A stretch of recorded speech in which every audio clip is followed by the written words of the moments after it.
നമസ്കാരം, ആരാമനാണേ. ഇപ്പോൾ നിലവിൽ നിൽക്കുന്ന കരിമ്പലിലാണ്. നമ്മൾ എറണാകുളം വണ്ടി നോക്കി നോക്കിയാൽ പ്രത്യേക ഒരു സാഹചര്യത്തിൽ എനിക്ക് പെട്ടെന്ന് എറണാകുളം വരെ ഒന്ന് പോകേണ്ടത്. നമുക്ക് ഇതിലൂടെയാണ് പോകേണ്ടത്. ഇവിടെ നിന്നാണ് വണ്ടി വരുന്നത്. ഇവിടെ കൊണ്ട് വണ്ടി കുറച്ച് സമയം ഇടുന്നതാണ്. ഇന്ന് വന്നിട്ടില്ല. എന്തായാലും നമ്മൾ തിരിച്ച് എറണാകുളത്തേക്ക് പോവുകയാണ്. ഇതാണ് കരിമ്പൻ സിറ്റിയുടെ ഒരു ഭാഗം കേട്ടോ. ഇത് കാണുന്നതാണ്. ഒരിക്കലും നമുക്ക് ചെറുതോണി ഇടുക്കി ഡാമൊക്കെ ആയിട്ട് പോകുന്നത്. സമയം ഇപ്പോൾ ഏകദേശം ഒരു 6:30 ഒരു 7:30 അടുത്ത് ആവാറായിട്ടുണ്ട്. 7:20 അടുത്തായിട്ടുണ്ട്. നമ്മുടെ ഊബർ അക്കൗണ്ട് അൺലോക്ക് ആയിട്ടുണ്ട്. അതിന് ബാക്കി ഡീറ്റെയിൽസും എങ്ങനെയാണ് ചെയ്തത് എല്ലാ കാര്യങ്ങളും ഞാൻ നമ്മുടെ വണ്ടി അടുത്തിട്ട് പറയാം. എന്തായാലും നമുക്കിനി ബസ് നോക്കി നിന്ന് അമ്പാട്ടുക നമുക്ക് ഇറങ്ങണ്ട. അവിടെ ചെന്നതിന് ശേഷം നമുക്ക് നമ്മുടെ വണ്ടിയെ കയറി ഇരുന്നിട്ട് ബാക്കി എല്ലാ ഡീറ്റെയിൽസും കൃത്യമായിട്ട് പറഞ്ഞുതരാം. എന്തായാലും ഞാൻ അവിടെ ചെന്നിട്ട് കാണാം. ഞാൻ അവിടുന്ന് എറണാകുളത്ത് എത്തി കേട്ടോ. ഇപ്പം നിൽക്കുന്ന എറണാകുളത്താണ്. അമ്പാട്ടുകാവ് വന്നിറങ്ങിയിട്ട് നമുക്ക് കുറച്ച് നടക്കാനുണ്ടായിരുന്നു. നമ്മൾ ഈ ഒരു കാണുന്ന ഒരു ഏരിയയിൽ നിൽക്കുന്നത് ആലുവച്ചിരി ഉൾവശമാണ്. കാണുന്നൊരു ചെറിയ ഏരിയയിലാണ് നമ്മൾ നിൽക്കുന്നത്. വന്നിറങ്ങിയതേ ഉള്ളൂ. ചാവി നമ്മൾ പോയി എടുത്തിട്ടുണ്ട്. വണ്ടി കിടക്കുന്നു. അപ്പം എന്തായാലും വണ്ടിയുടെ ചാവി നമുക്ക് കിട്ടി. ഇനിയിപ്പോൾ കുറച്ച് പ്രോഗ്രാം ഉണ്ട്. വണ്ടിക്കകത്ത് കയറിയിട്ട് പറയാം, അല്ല ഭയങ്കര ഡിസ്റ്റർബൻസ് ആയിരിക്കും. വണ്ടിക്കകത്ത് നമുക്ക് കയറിയിട്ട് പറയാം. നമ്മൾ വണ്ടിക്കകത്ത് കയറി.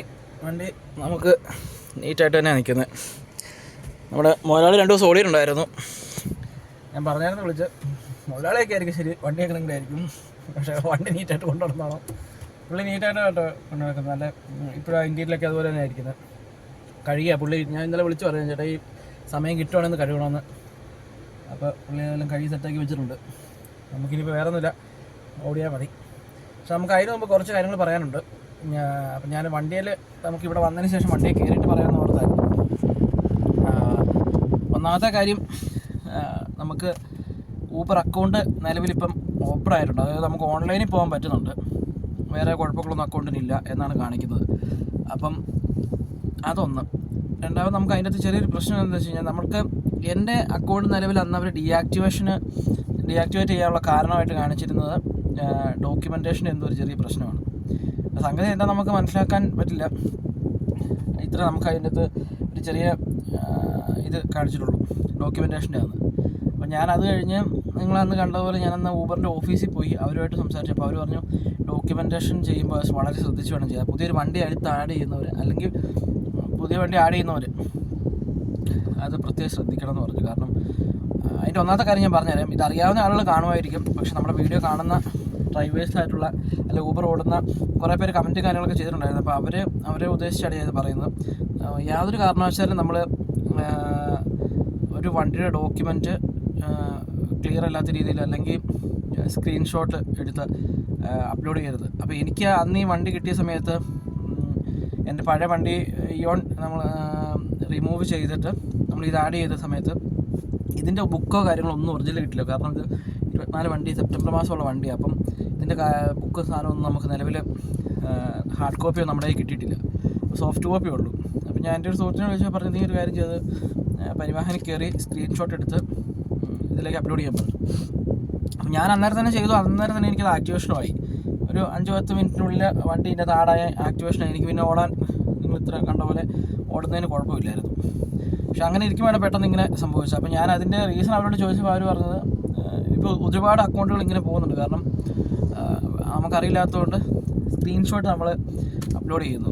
അപ്പോൾ അവർ പറഞ്ഞ ഒന്നാമത്തെ കാര്യം, ഇനി ചെയ്യുമ്പോൾ ഒന്നെങ്കിൽ PDF ആയിട്ട് അതായത് നമ്മുടെ ആ ഒരു പ്രൊഫൈല് PDF ആയിട്ട് ഡൗൺലോഡ് ചെയ്തിട്ട് അപ്ലോഡ് ചെയ്യുക, അല്ലെങ്കിൽ ഇമേജ് ഫോർമാറ്റ്, അതായത് സ്ക്രീൻഷോട്ട് അപ്ലോഡ് ചെയ്യാൻ അത് അവർ അംഗീകരിക്കില്ല. അത് പതിയെ നമ്മുടെ അക്കൗണ്ട് ഡീആക്ടിവേഷൻ ബ്ലോക്ക് ചെയ്യാനൊക്കെ ചാൻസ് കൂടുതലാണ്. അപ്പോൾ എനിക്ക് മുമ്പൊരു മെസ്സേജ് വന്നിട്ടുണ്ടായിരുന്നു. ഞാൻ പറഞ്ഞല്ലോ, മെസ്സേജ് ഒരെണ്ണം വന്നിട്ടുണ്ടായിരുന്നു.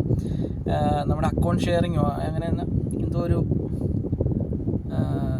ഗുരുതരമായ കുറ്റമാണ്, എന്തോ ഒരു സംഭവം ഗുരുതരമായ കുറ്റമാണെന്ന് പറഞ്ഞൊരു മെസ്സേജ് വന്നിട്ടുണ്ടായിരുന്നു. പക്ഷെ അന്നേരം എനിക്ക് കത്തിയില്ല ഇത്. ഞാൻ ഇവരുടെ ഇടയ്ക്ക് ഇങ്ങനെ എല്ലാവർക്കും മെസ്സേജ് അയക്കുന്നത്, ഇതുപോലുള്ള മെസ്സേജുകളും അയക്കാറുള്ളൂ. അപ്പോൾ ഞാൻ അതുകൊണ്ട് അങ്ങനെയാണെന്ന് ഓർത്ത്. എന്തായാലും സംഗതി ഇതായിരുന്നു. അപ്പോൾ അങ്ങനെ ഇനിയിപ്പം പുതിയതായിട്ട് വണ്ടി എടുത്ത് അല്ല വേറൊരു വണ്ടി ആഡ് ചെയ്യുന്നൊരു പ്രത്യേകം ശ്രദ്ധിക്കണം. ഒരു കാരണവശാലും സ്ക്രീൻഷോട്ട് എടുത്തിട്ട് നമ്മളൊരു സംഭവം അപ്ലോഡ് ചെയ്യരുത്. ഒന്നെങ്കിൽ PDF ആയിട്ട് അല്ലെങ്കിൽ നല്ല ഇമേജ് ആയിട്ട് തന്നെ അപ്ലോഡ് ചെയ്യാൻ ശ്രദ്ധിക്കണം. കാരണം അല്ലെങ്കിൽ ഇതുപോലെ പണി കിട്ടും. ഇപ്പോൾ എനിക്ക് കിട്ടിയത് 7 ദിവസത്തിനുള്ളിൽ അവർ കാര്യങ്ങൾ അറിയിക്കും, അല്ലെങ്കിൽ നമ്മുടെ അക്കൗണ്ട് ഓപ്പൺ ആവുമെന്ന് പറഞ്ഞ്. 7 ദിവസമായില്ല, അതിന് മുമ്പേ കാര്യങ്ങൾ സംഭവം റെഡിയായി. പക്ഷേ എനിക്ക് ഇത്രയും ദിവസം പോകാൻ കാരണം ഈ ഒരു സംഭവമാണ്. അപ്പോൾ ഇനിയിപ്പോൾ ഞാൻ എന്തായാലും ഇപ്പോൾ ഊബറിൻ്റെ നല്ല വണ്ടി എടുത്തു, വണ്ടി കഴിഞ്ഞിരിക്കുന്നു. ഇപ്പോൾ ഊബറിൻ്റെ ഓഫീസിലേക്ക് തന്നെ പോവുക. അവിടെ ചെന്നിട്ട് അവരോട് ചോദിച്ച്, ഇപ്പോൾ എനിക്ക് അക്കൗണ്ടിൻ്റെ നമ്മുടെ ഈ വണ്ടിയുടെ പ്രൊഫൈൽ കാണിച്ചിരിക്കുന്നത് നീഡ് ഡോക്യുമെൻറ്റ്സ് എന്നാണ് കാണിച്ചിരിക്കുന്നത്. അപ്പോൾ അതിൻ്റെ അകത്ത് എനിക്ക് തോന്നുന്നു പുകയുടെയും അതുപോലെ RC-യുടെയോ. അപ്പോൾ അതെന്താ ചെയ്യേണ്ടത്, അതെങ്ങനെയാണെന്ന് നോക്കിയിട്ട് അവരുടെ അടുത്ത് തന്നെ പോയി ക്ലിയർ ചെയ്യാന്നുള്ള ഒരു തീരുമാനത്തിലാണ് ഞാനിരിക്കുന്നത്. ഞാനിപ്പോൾ എന്തായാലും ഇവിടെ നിന്ന് അങ്ങോട്ട് കാര്യം ഇവിടെ നോക്കുന്നില്ല. കാരണം ഇപ്പോൾ നമുക്കിത് ചെയ്തിട്ടില്ലെങ്കിൽ നാളെ എന്തെങ്കിലും ഒരു ചെറിയ ഫാൾട്ട് സംഭവിച്ചു കഴിഞ്ഞാൽ നമ്മുടെ ഭാഗത്തു നിന്നാണെങ്കിൽ പിന്നെ അതൊന്നും പറയാൻ പറ്റില്ല. ഇതാകുമ്പോൾ നമുക്ക് അവരെ കൊണ്ട് ചെയ്യിക്കാം. അവർ പറഞ്ഞു തരുന്നതനുസരിച്ചും അവർ തന്നെ ചെയ്തു തരും. നമുക്ക് അതായിരിക്കും ബെറ്റർ എന്ന് എനിക്ക് തോന്നുന്നത്. അതുകൊണ്ട് ഞാൻ നേരെ അങ്ങോട്ടേക്ക് പോവാം. ഇപ്പോൾ നിങ്ങൾക്ക് ആർക്കെങ്കിലും ഇങ്ങനെ ഒരു പ്രശ്നം ഉണ്ടെങ്കിൽ ആദ്യം ചെയ്യേണ്ട ഊബറിൻ്റെ ഓഫീസിൽ അപ്പം തന്നെ പരമാവധി പെട്ടെന്ന് ഊബറിൻ്റെ ഓഫീസിൽ പോവുക. അവരെ കൊണ്ട് അപ്പീൽ കൊടുക്കുക. അതിന് ശേഷം അതായില്ലെങ്കിൽ എനിക്ക് വേറൊരാൾ പറഞ്ഞു തന്നതാണ്. ആൾ പറഞ്ഞത് നമ്മുടെ ഇതിൽ കഴിഞ്ഞ വീഡിയോയ്ക്ക് കമൻറ്റ് ഇട്ട അങ്ങനെ ഒരു ഇൻഫർമേഷൻ കിട്ടിയാണ്. അപ്പോൾ ഞാൻ അന്വേഷിച്ചപ്പോൾ ആ സംഭവം ശരിയാണ്. നമ്മൾ ഊബറിലേക്ക് നമുക്ക് നേരിട്ട് മെയിൽ അയക്കാം. അതായത് നമ്മുടെ അക്കൗണ്ട് ഇങ്ങനെ ഒരു ബ്ലോക്ക് ആയിട്ടുണ്ട്, നമുക്ക് അതിനകത്ത് വേറെ സംഗതി നമുക്കറിയത്തില്ലായിരുന്നു എന്നുള്ള രീതിയിലൊരു മെസ്സേജ് അവർക്ക് അയക്കാവുന്നതാണ്. അപ്പോൾ അങ്ങനെ അയച്ച് ഊബറിൻ്റെ ഭാഗത്ത് നിന്ന് റിപ്ലൈ വരും. അങ്ങനെയൊക്കെയാണ് സംഗതി ശരിയാക്കുന്നതെന്നാണ് ഇപ്പോൾ പറയുന്നത്. എന്തായാലും എൻ്റെ അക്കൗണ്ട് അൺബ്ലോക്ക് ആയിട്ടുണ്ട്. നമുക്ക് ബാക്കിയുള്ള കാര്യങ്ങൾ അവിടെ പോയി ചെയ്യാം. അപ്പോൾ ഈ പറഞ്ഞ കാര്യങ്ങൾ എല്ലാവരും നമ്മുടെ വണ്ടി ഓടുന്ന എല്ലാവരും ശ്രദ്ധിക്കണം. കാരണം ഒരു കാരണവശാലും RC-യുടെ ഒറിജിനൽ ഇല്ല, അല്ലെങ്കിൽ RC-യുടെ ഫോട്ടോ ഇല്ല എന്നുള്ള കാര്യം കൊണ്ട് ഒരു കാരണവശാലും നമ്മൾ സ്ക്രീൻഷോട്ട് എടുത്തിട്ട് അത് അപ്ലോഡ് ചെയ്യരുത്. ചെയ്ത് കഴിഞ്ഞാൽ ഇതുപോലെ പറ്റും. അത് എല്ലാവർക്കും പറ്റണമെന്നില്ല കേട്ടോ. നമ്മുടെ ഭാഗ്യത്തിന് ചിലപ്പോൾ നമുക്കത് പറ്റിയെന്ന് വരും. കാരണം എൻ്റെ കൂടെ ഓടുന്ന ഒരാൾ എനിക്ക് പറഞ്ഞു തന്ന ആൾ അവൻ സ്ക്രീൻഷോട്ടാണ് അപ്ലോഡ് ചെയ്തിരിക്കുന്നതാണ് പറഞ്ഞത്. പക്ഷേ അവനൊരു കുഴപ്പമില്ല, ഓടുന്നുണ്ട്. അപ്പം അത് എപ്പോഴും നമുക്ക് അങ്ങനെ പറയാനും പറ്റില്ല. ചിലപ്പം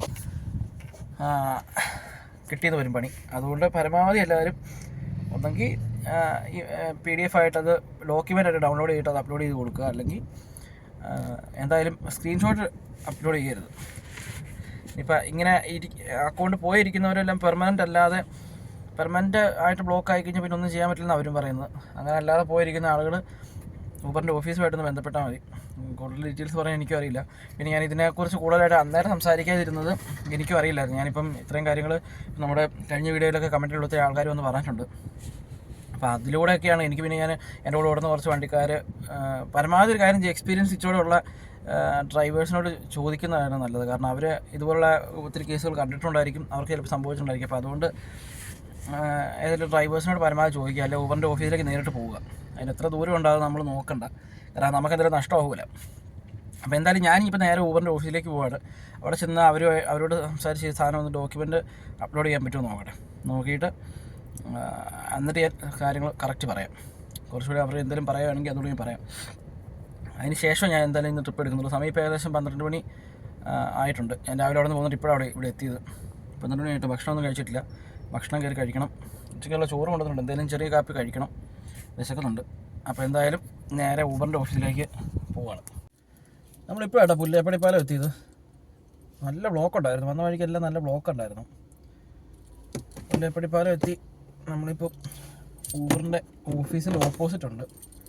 അവിടെ ഡോക്യുമെൻറ്റ്സ് ഒക്കെ ഫോണിൻ്റെ അകത്ത് സോഫ്റ്റ് കോപ്പി കിടപ്പുണ്ട്. പിന്നെ നമ്മുടെ ആധാറൊക്കെ വേണമെങ്കിൽ ഡ്രൈവിംഗ് ലൈസൻസ് എന്തെങ്കിലും വേണമെന്ന് പറഞ്ഞു കഴിഞ്ഞാൽ അവിടെ എടുത്തേക്കാം. എന്തായാലും ഞാനിപ്പം നിൽക്കുന്ന ഓഫീസിൻ്റെ അടുത്താണ്. വെയിലാണ്. നമ്മൾ ഈ നിൽക്കുന്ന ഇതാണോ പുല്ലേപ്പടി പാലം. ഈ ഫ്രണ്ടിൽ കാണുന്ന പാലമാണ്. ഇതാണ് വണ്ടി മെയിൻ ഹൈവേ പോകുന്ന അതിലൂടെയാണ്. നമ്മളിപ്പം അതിലൂടെ യൂട്ടേൺ എടുത്ത് ഇങ്ങനെ കറങ്ങി ഇവിടെ വന്നത്. ഈ കാണുന്നിടത്തോട്ടോ ഊബറിൻ്റെ ഓഫീസ്. ഇനി ഇതറിയില്ലാത്ത ആരെങ്കിലും ഉണ്ടെങ്കിൽ ഈ സ്ഥലം ഓർത്ത് വെച്ചു. പുല്ലേപ്പടി പാലം ഇതിങ്ങനെ നമുക്ക് അവിടെ നിന്നും ഇങ്ങോട്ട് വരാവുന്നതാണ്. ഞാനിപ്പോൾ അവിടെ നിന്ന് യൂട്ടേൺ എടുത്താണ് വന്നത്. ഈ പാലത്തിൻ്റെ അടിയിൽ കൂടെ പോവുക. ഈ ഓട്ടോ കിടക്കുന്നുണ്ടോ, ഈ കാണുന്ന അവിടെ ആ ചെറിയൊരു ബ്ലാക്ക് സ്റ്റിക്കർ കാണുന്നത് ഊബർ സംഭവമാണ്. അതിൻ്റെ 3ാമത്തെ ഫ്ലോറിലാണ് കേട്ടോ, ഗ്രൗണ്ട് ഫ്ലോർ കഴിഞ്ഞിട്ട് ഇതാണ് ഊബറിൻ്റെ ഓഫീസ്. ഇതിൻ്റെ അടുത്തൊരു എക്സ്-കാർ എന്ന് പറയുന്നൊരു ചെറിയൊരു സംവിധാനം കാര്യങ്ങളൊക്കെ ഉണ്ട്. ഇനി ഇങ്ങോട്ട് പോയി കഴിഞ്ഞാൽ നമുക്ക് ഇവിടെ അടുത്ത് നേരെ അങ്ങോട്ട് പോവാം. മേളിൽ പാലത്തിലേക്ക് കയറാം. ഈ കാണുന്നതാണ് പുല്ലേപ്പടി പാലം. അപ്പോൾ എന്തായാലും നമുക്കിനി അവരുടെ അടുത്ത് പോയിട്ട് ഈ ഡോക്യുമെൻറ്റ്സും കാര്യങ്ങളൊക്കെ ഒന്ന് എന്താ ചെയ്യേണ്ട കാര്യങ്ങളൊക്കെ ഒന്ന് അന്വേഷിച്ചിട്ട് വരാം. എന്നിട്ട് ഞാൻ ബാക്കി കാര്യങ്ങൾ അവരെന്താ പറഞ്ഞതെന്ന് പറയാം. നിലവിൽ ഞാൻ അവിടെ നിന്ന് ഇറങ്ങി കേട്ടോ, ഊബറിൻ്റെ ഓഫീസിൽ നിന്ന് ഇറങ്ങി. അവർ പറഞ്ഞത് ഈ പൊല്യൂഷൻ സർട്ടിഫിക്കറ്റിൻ്റെയൊക്കെയാണ്. അപ്പോൾ അത് അപ്ലോഡ് ചെയ്തതിലും കുഴപ്പമില്ലെന്നാണ് അവർ പറയുന്നത്. പക്ഷേ എന്തായാലും നമുക്ക് ഇനിയിപ്പം സർട്ടിഫിക്കറ്റ് നിലവിൽ ഉള്ളതാണ്. അപ്പോൾ നമുക്ക് അപ്ലോഡ് ചെയ്യാണ്ട് വേറെ കുഴപ്പം നമുക്കില്ല. അതുകൊണ്ട് നമുക്ക് തന്നെ അപ്ലോഡ് ചെയ്തേക്കാം. അവർ പറഞ്ഞ ആ സർട്ടിഫിക്കറ്റ് അത് അപ്ലോഡ് ചെയ്തതിലും കുഴപ്പമില്ല, അങ്ങനെ ചോദിക്കുന്നേ ഉള്ളൂ, അപ്ലോഡ് ചെയ്യേണ്ടെന്നാണ് അവർ പറയുന്നത്. പിന്നെ നല്ല തിരക്കുണ്ടായിരുന്നു, കുറേ ആളുകളുണ്ടായിരുന്നു അവിടെ. ഇപ്പോഴും വന്നുകൊണ്ടിരിക്കുന്നുണ്ട് ആളുകൾ. നമുക്കിനി വേറെ ഒന്നും ചെയ്യാനില്ല, അത് നമുക്ക് തന്നെ അപ്ലോഡ് ചെയ്ത് കൊടുക്കാം എന്നുള്ളൂ. വെറുതെ നമ്മളായിട്ട് ഇനി അത് അപ്ലോഡ് ചെയ്യാത്തതിൻ്റെ പേര് വേറൊരു പ്രശ്നം ഉണ്ടാവുണ്ടല്ലോ, അതുകൊണ്ട് നമുക്ക് തന്നെ അപ്ലോഡ് ചെയ്യാം. പക്ഷേ അതിൻ്റെ അകത്ത് ഒരു ചെറിയൊരു ഇത് കാണിക്കുന്നത്, അപ്ലോഡ് ചെയ്യണമെങ്കിൽ നമ്മൾ ആ വെഹിക്കിളിൻ്റെ അത് എടുത്ത് കഴിയുമ്പോൾ നമുക്ക് അതിൻ്റെ ഓപ്ഷൻ കാണിക്കണം. അതായത് അത് റിജക്റ്റായിട്ട് കാണിക്കണം, എനിക്ക് മാത്രമേ നമുക്ക് അടുത്ത് അപ്ലോഡ് ചെയ്യാൻ പറ്റുള്ളൂ. എനിക്കിപ്പോൾ ഇതിൻ്റെ അകത്തെല്ലാം ടിക്ക് ചെയ്താണ് കാണിച്ചിരിക്കുന്നത്. അപ്പോൾ ഇനി നമുക്ക് കഴിഞ്ഞ തവണ വന്ന പോലത്തെ ഒരു മെസ്സേജ് വല്ലതും വരികയാണെങ്കിൽ അപ്പോൾ തന്നെ ഇവരുടെ അടുത്ത് വരിക, ഇവരോട് ചോദിക്കുക എന്നുള്ളൂ. ഇപ്പോൾ ഇവർ പറഞ്ഞ് നിലവിൽ വേറെ ഒന്നും ചെയ്യണ്ട, ഇപ്പം നിലവിൽ ഓടാൻ തുടങ്ങാമെന്നാണ് പറയുന്നത്. അപ്പോൾ എന്തായാലും ഇനിയിപ്പം നേരെ എവിടെയെങ്കിലും ഈ ഫുഡ് അടിക്കണം, നന്നായിട്ട് വിശക്കുന്നുണ്ട്. കാര്യം പറഞ്ഞാൽ 1 മണിയായി. ഞാൻ ഉച്ചഭക്ഷണം കൊണ്ടുവന്നിട്ടുണ്ട്, അതും കഴിച്ചാൽ നന്നായിരിക്കും. അപ്പോൾ അതുകൊണ്ട് അങ്ങനെ എന്തെങ്കിലും പരിപാടി നോക്കാമെന്ന് ഓർത്ത് ഞാനിവിടെ ഇനിയിപ്പോൾ കുറച്ച് മുന്നോട്ട് പോയിട്ട് നമുക്ക് എവിടെയെങ്കിലും തണുത്ത് വണ്ടി നോക്കിയിട്ട് ഫുഡ് കഴിക്കാം. ഫുഡ് കഴിച്ചിട്ട് നമുക്ക് ഫ്രഷ് ആയിട്ട് കൂടെ ഇറങ്ങാം. ഇനിയിപ്പം സമയം ഇപ്പോൾ ഏകദേശം 1:30 ഒക്കെ ആകാറായിട്ടുണ്ട്. നമുക്കിനി ആദ്യത്തെ ട്രിപ്പ് ഇതുവരെ എടുക്കാൻ പറ്റിയിട്ടില്ല. ഇപ്പോൾ ട്രിപ്പ് എടുത്ത് നമുക്ക് അന്നേരം ഓടാൻ തുടങ്ങാം. അപ്പോൾ എന്തായാലും ഞാൻ എവിടെയെങ്കിലും പോയി ഫുഡ് കഴിക്കാൻ പറ്റിയ സ്പോട്ട് കണ്ടുപിടിക്കട്ടെ. ഇപ്പം ഞാൻ നിൽക്കുന്നത് ഫോർമാലിൻ്റെ ഓപ്പോസിറ്റ് ഉണ്ട്. ഇവിടെ വന്നിട്ട് ഒരു മണിക്കൂർ അടുത്താകാറായി. ഇപ്പോൾ ട്രിപ്പുകളൊന്നും നിലവിൽ അടിച്ചിട്ടില്ല, വണ്ടികൾ ഒതുക്കിയിട്ടിരിക്കുക. ട്രിപ്പ് കുറഞ്ഞുകൊണ്ടാണോ എന്താണെന്ന് അറിയില്ല. നമ്മുടെ അക്കൗണ്ടിൽ നിലവിൽ എന്തായാലും കുഴപ്പമൊന്നുമില്ല കേട്ടോ, നിലവിൽ ട്രിപ്പുകളൊക്കെ അടിക്കുന്നുണ്ട്. അപ്പോൾ അതുകൊണ്ട് ഞാൻ നമ്മുടെ വണ്ടി ഒതുക്കിയിട്ടിരിക്കുകയാണ്. CNG ഫില്ല് ചെയ്യാറുണ്ടായിരുന്നു. CNG ഫില്ല് ചെയ്താണ് അവിടുന്ന് വണ്ടി എടുത്തത്. നിലവിൽ ഈ കാണുന്ന പോയിൻ്റാണ് CNG ഫുൾ അടുത്തുണ്ട്. നമ്മളിനി ഇന്നിപ്പം ഇവിടുന്ന് ട്രിപ്പ് കിട്ടിയില്ല എന്നുണ്ടെങ്കിൽ നമ്മൾ വണ്ടി ഓപ്പോസിറ്റ് ഉള്ളൊരു ഗ്രൗണ്ട് ഉണ്ട്, അവിടെ ഒതുക്കിയിട്ട് നമുക്ക് ഓപ്പോസിറ്റ് പമ്പുണ്ട്. രാവിലെ എഴുന്നേറ്റ് പമ്പിൽ പോയി കുളിച്ചതിന് ശേഷം നമുക്ക് ഇവിടെ തന്നെ ട്രിപ്പുകൾ എടുക്കാം. അവിടുന്ന് CNG റീഫില്ല് ചെയ്യാം. അപ്പം എന്തായാലും അങ്ങനെ ഒരു പ്ലാനിലാണ് നിൽക്കുന്നത്. ഭക്ഷണം കഴിച്ചിട്ടില്ല, ഭക്ഷണം മേടിക്കണം. ഭക്ഷണം മേടിച്ച് ഇവിടെ തട്ടുകടയുണ്ട്. നമ്മൾ കഴിഞ്ഞ ദിവസം ഇവിടെ വന്നപ്പോൾ കയറിയിട്ടുണ്ടായിരുന്ന തട്ടുകടയാണ്. എന്നാലും അക്കൗണ്ടിൽ വേറെ ഇഷ്യൂസ് ഒന്നുമില്ല, ഇപ്പോൾ ട്രിപ്പുകളൊക്കെ ലഭിക്കുന്നുണ്ടായിരുന്നു, കുഴപ്പമില്ലാന്ന് തോന്നുന്നു. എന്തായാലും നാളെ നമുക്ക് ഫുൾ ഡേ ഓടുമ്പോൾ അറിയാം ട്രിപ്പുകൾ എങ്ങനെയാണ് കിട്ടുന്നത്, എന്നത്തേക്കാളും കുറവാണോ, എങ്ങനെയാണ് കാര്യങ്ങൾ എങ്ങനെയാണെന്ന് നമുക്ക് നാളത്തെ ഒരു ദിവസം ഫുൾ ഡേ ഓടുമ്പോൾ അറിയും. നമ്മളിപ്പോൾ കുറച്ച് താമസിച്ചതിന് ശേഷമാണ് 2 മണി 3 മണി ആയപ്പോൾ അല്ലേ കയറിയത്. അപ്പോൾ അതിൻ്റേതായൊരു ബുദ്ധിമുട്ടുണ്ടാവും എന്തായാലും. അപ്പോൾ എന്തായാലും നമ്മുടെ വീഡിയോ ആദ്യമായിട്ട് കാണുന്നവരാണെങ്കിൽ നമ്മുടെ സബ്സ്ക്രൈബ് ബട്ടൺ ഒന്ന് അമർത്തണം. അതേപോലെ ബെല്ലൈക്കൺ അമർത്തണമെങ്കിൽ ഞാൻ അപ്ലോഡ് ചെയ്യുന്ന അന്നേരം തന്നെ നിങ്ങൾക്ക് വീഡിയോസും കാര്യങ്ങളൊക്കെ കിട്ടും. അതേപോലെ ഇന്നത്തെ വീഡിയോയ്ക്ക് ഞാൻ പറഞ്ഞ കാര്യങ്ങൾ ജസ്റ്റ് ശ്രദ്ധിക്കുക. നിങ്ങൾക്ക് എല്ലാവർക്കും അറിയാവുന്ന കാര്യങ്ങളായിരിക്കാം, ഇനി അറിയാൻ വയ്യാത്തവർക്ക് വേണ്ടിയിട്ടാണ് ഞാൻ പറഞ്ഞത്. അതല്ലെന്നുണ്ടെങ്കിൽ നിങ്ങൾ ഓഫീസിലൊന്ന് അന്വേഷിക്കുക, ഇതുപോലുള്ള പ്രശ്നങ്ങളൊക്കെ ഉണ്ടാകുകയാണെങ്കിൽ. ഒത്തിരി പേര് പറയുന്നത് കേൾക്കരുത്, ഇതിലൂടെ പറഞ്ഞ് കുളമാവും. ആദ്യം ഓഫീസിൽ പോവുക, അല്ലെങ്കിൽ എക്സ്പീരിയൻസ് ആയിട്ടുള്ള ഇവിടെ ഒത്തിരി വർഷങ്ങളായിട്ട് ഓടുന്ന ഡ്രൈവേഴ്സ് ഉണ്ട്, അവരോട് ചോദിക്കുക. നമ്മുടെ കമൻറ്റിലൊക്കെ ഒത്തിരി ആളുകൾ വന്ന് പറഞ്ഞിട്ടുണ്ടായിരുന്നു. അപ്പോൾ അതുപോലുള്ള കാര്യങ്ങളൊക്കെ ഫോളോ അപ്പ് ചെയ്യുന്നതായിരിക്കും ഏറ്റവും നല്ലതെന്നാണ് എനിക്ക് തോന്നുന്നത്. പിന്നെ ഓഫീസുണ്ട്, ഓഫീസ് പുല്ലപ്പടിപ്പാലത്താണ്, വേറെ കൊണ്ട് മാറ്റിയിട്ടില്ല. അവിടെ പോയി കഴിഞ്ഞാൽ 10 മണി മുതൽ ഓഫീസുണ്ട്. അപ്പോൾ അവിടെ പോയി അന്വേഷിക്കാവുന്നതാണ്. അപ്പം നമ്മുടെ അക്കൗണ്ട് ഫസ്റ്റ് ടൈം കാണുന്നവർ എന്തായാലും ഒന്ന് ഫോളോ ചെയ്യണം. അതേപോലെ എൻ്റെ ഇൻസ്റ്റാഗ്രാം അക്കൗണ്ടും ഫേസ്ബുക്ക് അക്കൗണ്ടും ഫോളോ ചെയ്യണം. T4Travel എന്ന് തന്നെയാണ് അതിൻ്റെ പേരും. നമ്മളെന്തായാലും ഇനിയിപ്പം വേറെ ട്രിപ്പുകളൊന്നും അടിച്ചില്ലെങ്കിൽ ഇവിടെ തന്നെ വണ്ടി ഒതുക്കും. അതേപോലെ ഒരു പ്രധാനപ്പെട്ട ഒരു നാട്ടിൽ പോകുമ്പോൾ നമുക്ക് വീഡിയോ അപ്ലോഡ് ചെയ്യാനായിട്ട് ബുദ്ധിമുട്ടൊന്നും ഉണ്ടാവില്ല. നാട്ടിലാകുമ്പം ഇവിടെ വെച്ച് നമുക്ക് വീഡിയോ എടുത്ത് എഡിറ്റ് ചെയ്തതിന് ശേഷം അപ്ലോഡ് ചെയ്യുമ്പോൾ നാളെ വെളുപ്പിനെയാണ് കിട്ടുന്നത്. അപ്പോൾ വെളുപ്പിനെ കിട്ടാൻ പാകത്തിന് എനിക്ക് അപ്ലോഡ് ചെയ്യുന്നത്. അപ്പോൾ എന്തായാലും നല്ലൊരു വീഡിയോ ആയിട്ട് നാളെ വീണ്ടും കാണാം.